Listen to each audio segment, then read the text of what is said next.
नमो नारायण, ओम नमो नारायण, ओम नमो नारायण। भक्तों और संतों की श्रृंखला में आज हम श्री देवा पांडा जी की कथा का स्मरण करेंगे। उदयपुर के समीप श्री चतुर्भुज स्वामी का मंदिर है। देवाजी पांडा उसमें पुजारी थे।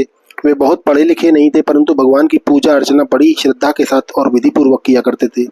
एक दिन की बात है, उदयपुर के नरेश एक पहर रात बीत जाने पर मंदिर में आए। शयन की आरती हो चुकी थी। भगवान को शयन कराकर देवाजी ने भगवान के गले का पुष्पहार उतारकर अपने सिर पर रख लिया था और अंतर्गृह के पट बंद करके वो मंदिर से बाहर आ रहे थे। इसी समय महाराणा वहां पहुंचे। दरवाजे पर अकस्मात महाराणा को देखकर देवाजी घबराकर मंदिर में घुस गए और उन्हें पहनाने के लिए भगवान की माला ढूंढने लगे। उस दिन दूसरी माला थी नहीं, अतः महाराणा नाराज न हो जाए, इसलिए देवाजी ने अपने मस्तक पर धारण किया हुआ पुष्पहार उतार लिया और बाहर निकालकर महाराणा के गले में पहना दिया। सोचने विचारने के लिए तो समय ही कहाँ था। देवाजी के सिर के बाल सफेद हो गए थे और बाल भी लंबे लंबे थे। दो एक सफेद केश माला में लगे हुए महाराणा के गले में आ गए। राणा ने बालों को देखकर व्यंग से कहा, पुजारी जी, मालूम होता है भगवान के सारे केश सफेद हो गए हैं।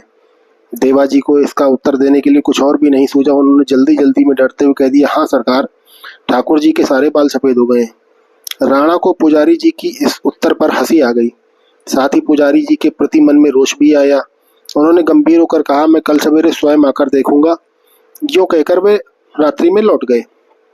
देवाजी ने उतावली में राणा से कह तो दिया था, पर अब उनको बड़ी चिंता हो गई। प्रातःकाल राणा आएंगे और भगवान के सफेद बाल ना पाकर न जाने क्या करेंगे। देवाजी की आंखों में से नींद उड़ गई थी। रात को भोजन भी नहीं किया गया। आंखों से आंसुओं की धारा बहने के लिए देवाजी ने कहा, मेरे स्वामी, मेरे मुंह से सहसा ही ऐसी बात निकल गई। तुम तो नित्य नवकिशोर हो, तुम्हारे सफेद केश कैसे हो सकते हैं? पर सवेरे महाराणा आकर जब तुम्हारे बाल काले देखेंगे तब तुम्हारे सेवक की क्या स्थिति होगी। यूं कहकर देवाजी फपक फपक कर रो पड़े। इस प्रकार भगवान को पुकारते और रोते कलपते रहे और रात बीत गई। प्रातः देवाजी ने नहा धोकर कांपते कांपते अंतर्गृह के किवाड़ खोले। उनका हृदय भय के मारे धक धक कर रहा था। किवाड़ खोलते ही देखा, कल्याण में कृपा कल्प तरु श्री विग्रह के समस्त केश सफेद हो गए थे। देवा के हृदय की विचित्र दशा है। यह स्वप्न है कि साक्षात करुणा वर्णालय की सतुलनीय कृपा और दीन वत्सलता को देखकर प्रेम विवल और आनंदोन्मत्त देवा की बाह्य चेतना जाती रही। वे बेसुध होकर जमीन पर गिर पड़े। बहुत देर के बाद देवाजी की समाधि टूटी। उनके दोनों नेत्रों से आनंद और प्रेम के शीतल आंसुओं की वर्षा हो रही थी। इसी समय महाराणा परीक्षा के लिए पधारे। देवाजी को विकलता से रोते देखकर उन्होंने समझा कि रात्रि को मुझसे कह तो दिया, पर अब भय के मारे रो रहे हैं।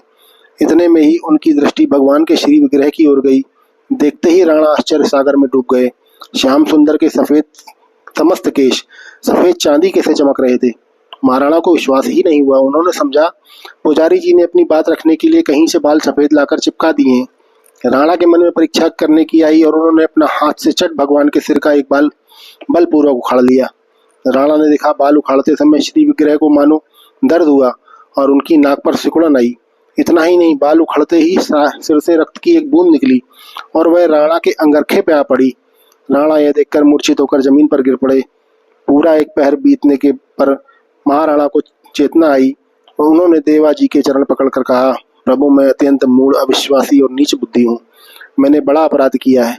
भक्त क्षमाशील होते हैं, ऐसा मैंने सुना है। आप मेरा अपराध क्षमा कर दीजिए, मेरी रक्षा कीजिए। यूं कहते कहते महाराणा अपने आंसुओं से देवाजी के चरण धोने लगे। देवाजी ने महाराणा को उठाकर हृदय से लगा लिया और गदगद वाणी में कहा, यह सब मेरे प्रभु की महिमा है। मैं शिक्षित गंवार केवल पेट की गुलामी में लगा था। भगवान की पूजा का तो नाम था, पर मेरे नाथ कितने दयालु हैं, जो मेरे मिथ्या पूजा पर इतने प्रसन्न हो गए कि मुझ नालायक की बात को रखने के लिए उन्होंने अपने नित्य कठोर सुकुमार विग्रह पर श्वेत केशों की विचित्र रचना कर ली। मैं क्या क्षमा करूं? मैं तो स्वयं ही अपराधी हूँ राजन। मैंने तो झूठ बोलकर आपका तथा भगवान का भी अपराध किया था, पर वे ऐसे दीन वत्सल हैं कि अपराधी के अपराध पर ध्यान न देकर उसकी दीनता पर ही रीझ जाते हैं। राणा तथा देवा दोनों ही भगवान की कृपालता का स्मरण करते हुए फपक फपक कर रो पड़े। श्री चतुर्भुज जी ने राणा को आज्ञा दी, तुम्हारे लिए यही दंड है कि जो भी राजगद्दी पर बैठेगा वह दर्शनों के लिए मेरे मंदिर में नहीं आएगा।